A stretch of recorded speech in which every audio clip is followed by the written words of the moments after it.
Hello student, কি খবৰ তোমালোকৰ? আশা কৰো সবাই ভালে আছা। খুব ভাল লগা এটা কথা, হয়তো ভাল লগা কথা বুলি ক'ব পাৰি, দুখ লগা বুলি কথাও ক'ব পাৰি। মানে কথাটো হ'ল, আজি তোমালোকৰ এক্সাম ডেট আহি গ'ল। তোমালোকৰ যি HSLC ফাইনেল এক্সাম আছিলে, সেই এক্সামৰ দিন তাৰিখ ঘোষণা হৈ গ'ল, ৰুটিন আহি গ'ল। এতিয়া তোমালোকৰ কি কৰিব লগা সময়, এতিয়া আৰু তোমালোকে ইফালে সিফালে সময় নষ্ট কৰাৰ সময় নাই। এতিয়া তোমালোকৰ যি যুদ্ধ আৰম্ভ হৈছিলে, যি যুদ্ধ ক্ষেত্ৰত তোমালোকে যাবা, সেই যুদ্ধ ক্ষেত্ৰৰ ডেটটো আহি গ'ল। এতিয়া তোমালোকে যুদ্ধ ক্ষেত্ৰত উপস্থিত হোৱাৰ কাৰণে যেনেকুৱা যি প্ৰিপাৰেশ্যন কৰিব লাগে, এতিয়া গোটেই প্ৰিপাৰেশ্যন কৰি তোমালোকে সম্পূৰ্ণ কৰিব লাগিব। বুজি পাইছা না? এতিয়া তোমালোকৰ কথাটো হ'ল, আল্টিমেটলি আহি তোমালোকৰ 1 বছৰীয়া 1.5 বছৰীয়া যি কষ্ট, সেই কষ্টৰ অন্ত পৰিব অহা ফেব্ৰুৱাৰী মাহত। এতিয়া ফেব্ৰুৱাৰী মাহৰ পৰা তোমালোকৰ যি HSLC ফাইনেল এক্সাম আছিলে, যি মেট্ৰিক পৰীক্ষা আছিলে, সেই মেট্ৰিক পৰীক্ষাৰ ডেট এনাউন্স কৰা হৈ গ'ল। এতিয়া ৰুটিনটো পাব্লিছ হৈ গৈছে। তোমালোকৰ ৰুটিনটো মই বৰ্ডত লিখি দিব চেষ্টা কৰি আছো, তোমালোকে লিখি ল'বা। বুজি পাইছা? এতিয়া আৰু ইফালে তোমালোকে সময় নষ্ট নকৰিবা, ডাইৰেক্ট পঢ়িব বহা। তোমালোকৰ যিখিনি সময় আছে, এই সময়খিনি সৎ কামত ব্যৱহাৰ কৰিব চেষ্টা কৰা। যে নহওক, এতিয়া তোমালোকৰ যিটো এক্সাম ৰুটিন আছিলে, তোমালোকৰ আল্টিমেটলি কিমান আছিলে? ৰাতিপুৱা 9টাৰ পৰা 12টালৈকে এক্সাম, আৰু ইভিনিং তোমাৰ কি আছিলে? 1:30টাৰ পৰা 4:30টালৈকে তোমালোকৰ এক্সাম হ'ব। ঠিক আছে? এতিয়া চোৱা, তোমালোকৰ এক্সাম এই ফেব্ৰুৱাৰী মাহৰ 10 তাৰিখৰ পৰা তোমালোকৰ এক্সাম। ওকে, এতিয়া চোৱা, তোমালোকৰ ফেব্ৰুৱাৰী মাহৰ 10 তাৰিখ, আজি হ'ল ফেব্ৰুৱাৰী মাহৰ হৈ আছে তোমালোকৰ 19 তাৰিখ। আল্টিমেটলি মাত্ৰ 2 মাহ 8-9 দিন সময় তোমালোকৰ হাতত আছে। ক'ব গ'লে এই নৱেম্বৰ মাহটো তোমালোকৰ ছাত্ৰ-ছাত্ৰী যাব, মাত্ৰ মাজত 2টা মাহ আছে। এই 2টা মাহ তোমালোকে সময় নষ্ট নকৰি ভালকে পঢ়িবলৈ চেষ্টা কৰা, আল্টিমেটলি তোমালোকৰ আহি যাব। ঠিক আছে? জেনেৰেলি তোমালোকৰ ৰুটিনটো ক'ব গ'লে, আহি তোমালোকৰ প্ৰথম দিনা আহি আছে তোমালোকৰ MIL। তোমালোকৰ MIL টো আহি আছে প্ৰথম দিনা। আচ্ছা, তাৰ পিছত আছে 13 তাৰিখ না 14 তাৰিখ? 13 তাৰিখ। 13 তাৰিখত তোমালোকৰ এক্সাম হৈ আছে কিমান?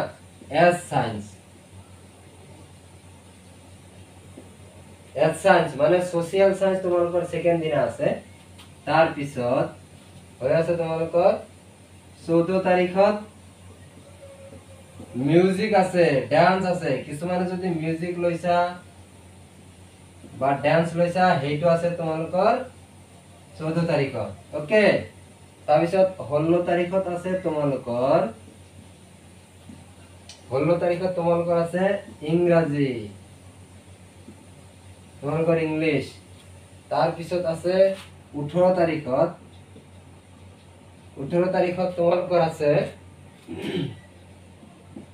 General mathematics.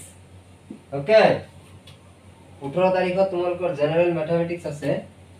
23 তাৰিখত তোমালোকৰ আছে জেনাৰেল সায়েন্স। তোমালোকৰ আছে 23 তাৰিখত।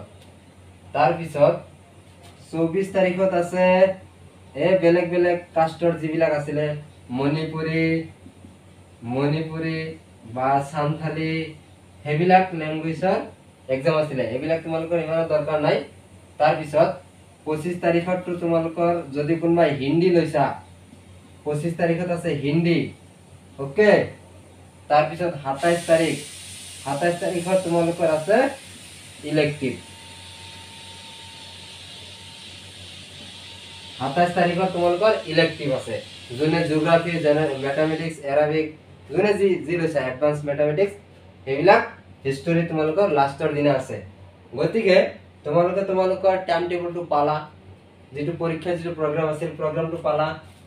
10 তাৰিখ 13 তাৰিখ মাজত আল্টিমেটলি 2 দিন পঢ়িব তোমালোকে সময় পাইছা, 2 দিন বন্ধ পাইছা। তাৰ পিছত 24 তাৰিখ, এনে চোৱা, 24 তাৰিখ। তাৰ পিছত কিমান আছে? 14 তাৰিখ, এইটো মিউজিকৰ কাৰণে একদিন বন্ধ আছে।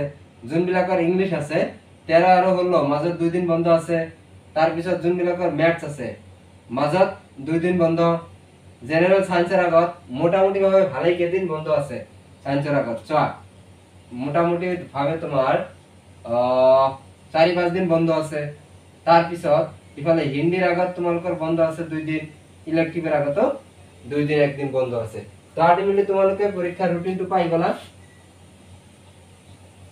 তোমালোকে পরীক্ষার রুটিনটো পাই গলা ঠিক আছে তো তোমালোকৰ যিখিনি কৰিব লগা আছিল ৰুটিন পাব লগা আছিল আছে তোমালোকে ৰুটিনটো পাই গলা অপেক্ষাৰ অন্ত পৰি গল আগন্তক যে 2026 ত হ'ব লাগে যেটো HSLC ফাইনাল এক্সাম আছিল তাৰ ৰুটিনটো আলটিমেটলি হৈ গল এতিয়া তোমালোকৰ পঢ়িব বাকি আছে তোমালোকে পঢ়া স্টাৰ্ট কৰি দিয়া এতিয়া সময় আছে 2 মাহত যদি ভালকে তোমালোকে পঢ়া খুব ধুনিয়া এটা ৰিজাল্ট তোমালোকে এতিয়া কৰিব পাৰিবা ঠিক আছে তাৰ পিছত তোমাৰ এইচএস হায়াৰ সেকেন্ডাৰী সকলৰ কাৰণে ৰুটিনটো পাবলিশ হৈ গৈছে 11 তাৰিখৰ পৰা এক্সাম তেখেতসকলৰ ৰুটিনটো পৰৱৰ্তী ক্লাছত আমি ডিসকাস কৰিম এতিয়াৰ ক্লাছত তোমালোকৰ এই ৰুটিনটোৰ কথাই আলোচনা কৰিলো ঠিক আছে এতিয়া জাস্ট ৰুটিনটো তোমালোকক দিলো পৰৱৰ্তী ক্লাছৰ ভিডিও লৈকে তোমালোকৰ মাজলৈ আহিম ধন্যবাদ